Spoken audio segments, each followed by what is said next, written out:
네, 믿음의 기도는 병든 자를 구원하리니 라는 제목으로 여러분과 함께 말씀을 보고자 합니다. 네, 야고보서는 사도 야고보가 아니고 예수님의 제자 그 야고보가 아니고 예수님의 형제 야고보가 기록을 한 것입니다. 특별히 어려운 상황 가운데 흩어져 있는 유대 그리스도인들을 위로하기 위해 이 야고보서를 작성했습니다.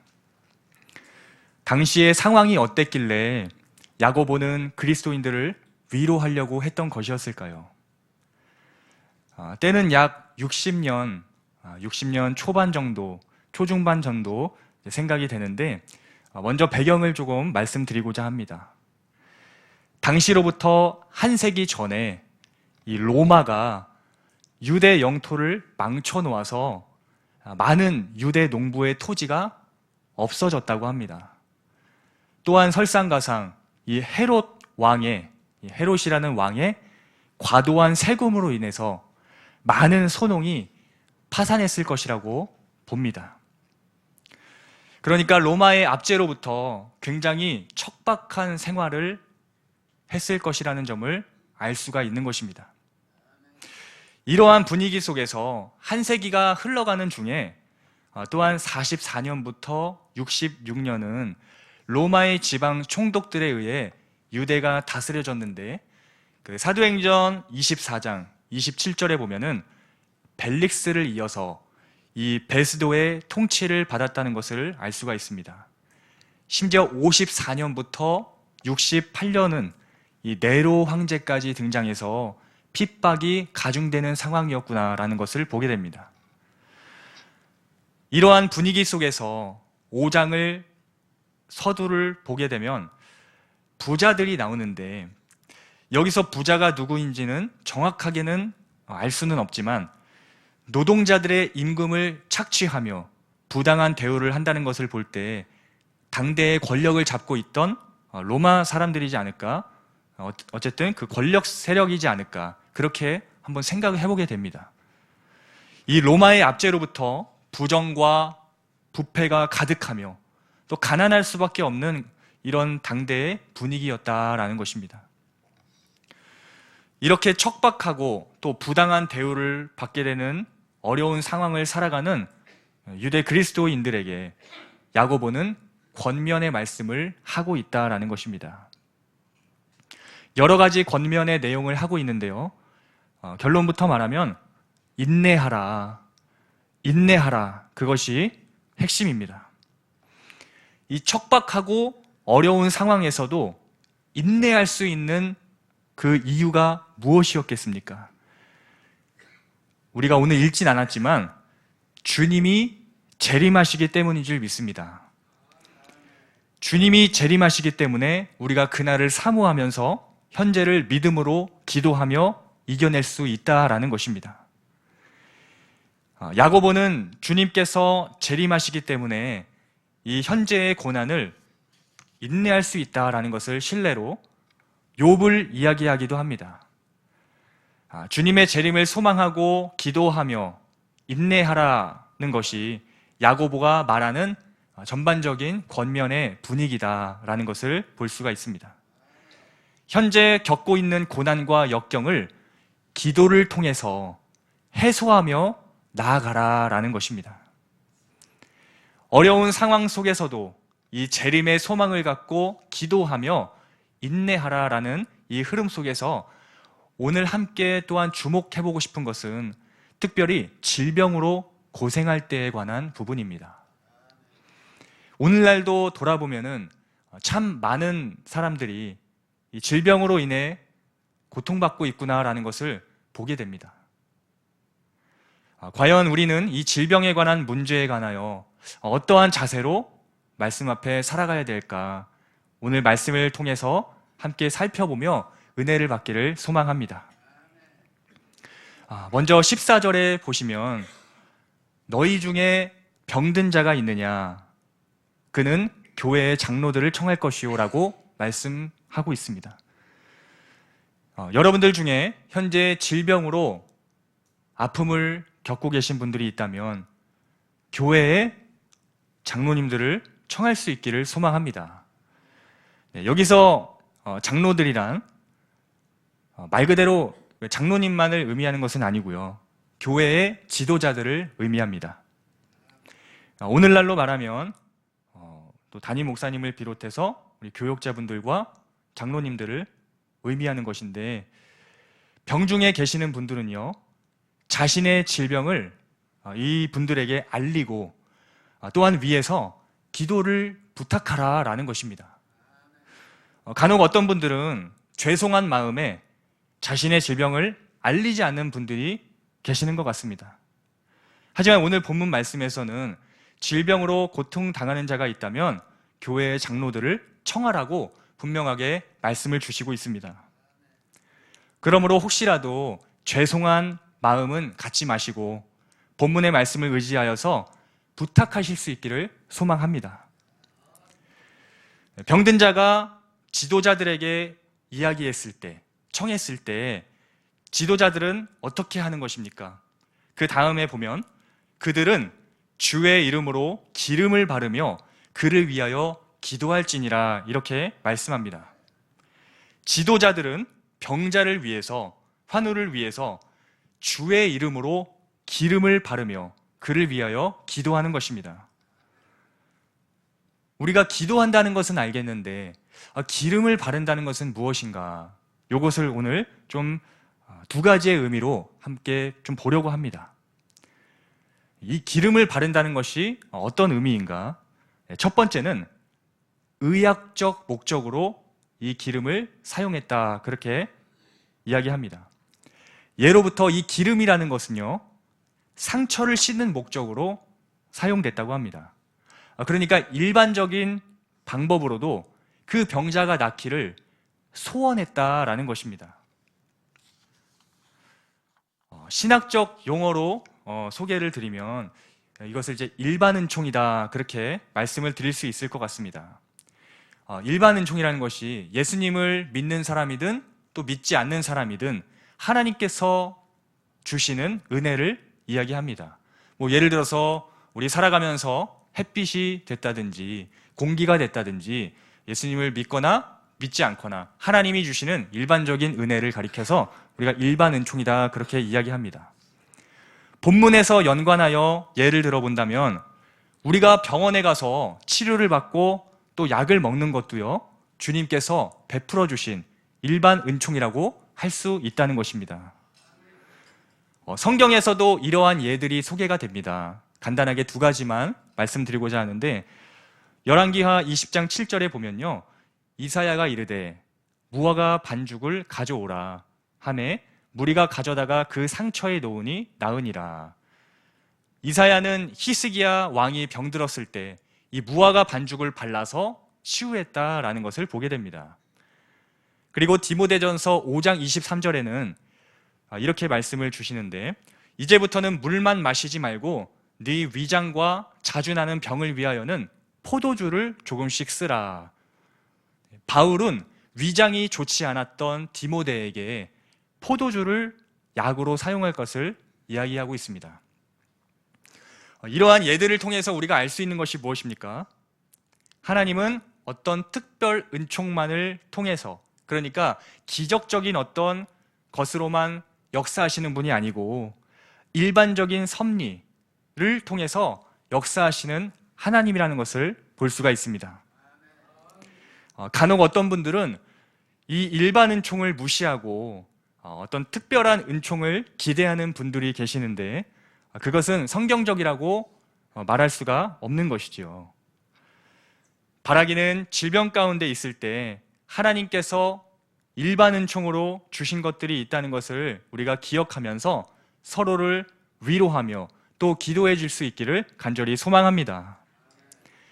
이것이 기름을 바른다라는 것의 첫 번째 의미라고 할 수 있겠습니다. 따라서 우리가 서로 병든 자를 위로할 때 하나님의 일반적인 은총이 있다는 것을 기억하면서 따뜻한 권면으로, 그리고 될 수 있으면 작은 선물이라든지 몸에 좋은 것들을 우리가 가져다 주면서 위로할 수 있는 것입니다. 그러면서 이제 물어볼 수 있겠죠. 병원은 가보았냐? 약은 좀 먹었냐? 얼마든지 우리가 주님 안에 위로하고 격려할 수 있어야 하겠습니다. 또한 기름을 바른다는 것은 두 번째 의미로 상징적인 의미가 있습니다. 이 그리스도인들은 기름을 붓는 것을 상징적으로 생각하기도 했는데요. 하나님께서 병자에게 베푸시는 그 신유의 은혜와 능력을 바라며 기름을 부었습니다. 그러니까 이 기름을 부으심으로 함께하여 달라고 요청하는 의미가 함축된 것입니다. 이렇게 청함받은 지도자들은 기름을 부으면서 병자를 위해 함께 기도했습니다. 기름을 부은 것도 중요하지만요, 더욱 중요한 것은 함께 기도했다라는 것입니다. 특별히 믿음의 기도를 주님께 드렸다고 말씀합니다. 비록 기름을 바르는 이 의학적인 치유 행위를 무시할 수 없다고 할지라도 여기에는 믿음의 기도가 반드시 같이 가야 된다는 것을 볼 수 있습니다. 15절에 보니까 이러한 믿음의 기도는 병든 자를 구원하는데 주님께서 일으킨다라고 분명하게 말씀하십니다. 여기서 병든 자를 구원하신다고 할 때 이것은 죄로부터의 구원이라기보다는 신체적인 질병에서의 구원, 곧 질병의 치유를 가리키는 것으로 보아야 할 것입니다. 따라서 여러분들께서도 기도를 하실 때 믿음으로 병 낫기를 위해 하나님 앞에 기도하실 수 있기를 소망합니다.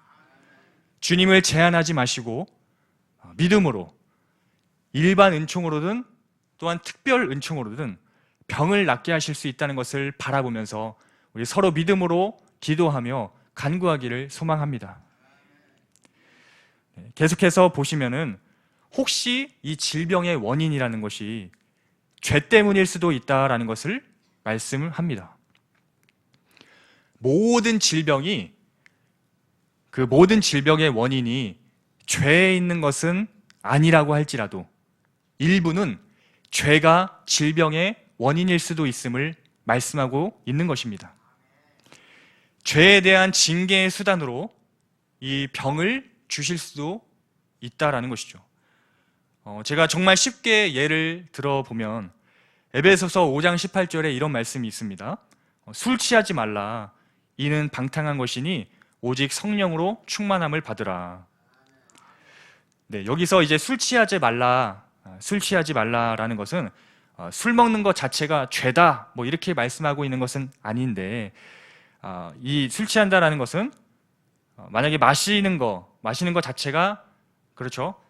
다시 말씀드리면 이 마시는 것 자체가 죄였다면은 위에서 제가 말씀드린 것처럼 바울이 디모데에게 포도주를 약으로 사용해라 이렇게 말하면 안 되는 것이었겠죠. 여기서의 이 술 취하지 말라는 의미는 날마다 술에 취해서 자신을 절제하지 못하고 인생을 막 살아가지 말라, 그런 의미로 이제 보면 되겠습니다. 대표적으로 술이라는 것으로 대표적으로 묘사가 돼서 그렇지 꼭 술이 아니고 이것이 커피가 될 수도 있는 것이고요, 다른 어떤 것이 될 수도 있는 것입니다. 어찌됐든 이 말씀을 어기고 맨날 방탕하게 술에 취하는 이 죄를 범하게 된다면 몸이 어떻게 되겠습니까? 알코올 중독이라는 이런 질병에 걸리게 될 것입니다. 즉 하나님의 말씀을 거역함으로 인해 신체에 어떤 질병이 생기게 될 수 있는 것이죠. 하나님의 말씀을 거역하는 죄와 이 질병이라는 것이 연결된다라는 것을 볼 수가 있습니다. 그래서 야고보는 15절 하반부와 16절 상반부에 혹시 죄를 범해서 질병이 찾아왔을 수도 있으니 죄에 대한 고백과 더불어서 병 낫기를 위해 기도하라라고 말씀하고 있는 것입니다. 알코올 중독자는 질병의 치유를 위해서 자신이 술 취하지 말라는 이 하나님의 말씀을 어긴 죄와 더불어서 질병의 치유를 같이 구하는 것이지요. 그리하여 죄도 용서받고 질병까지 고치게 되는 것을 기도하며 나아가는 것입니다. 16절 이제 마지막 구절인데 의인의 간구는 역사하는 힘이 크다라고 말씀하고 있습니다. 여기서 의인은 누구일까요? 절대적으로 죄가 없는 사람을 말하는 것이 아니라 예수님을 믿고 그 의를 전가받은 사람들, 모든 성도들을 이야기하는 것입니다.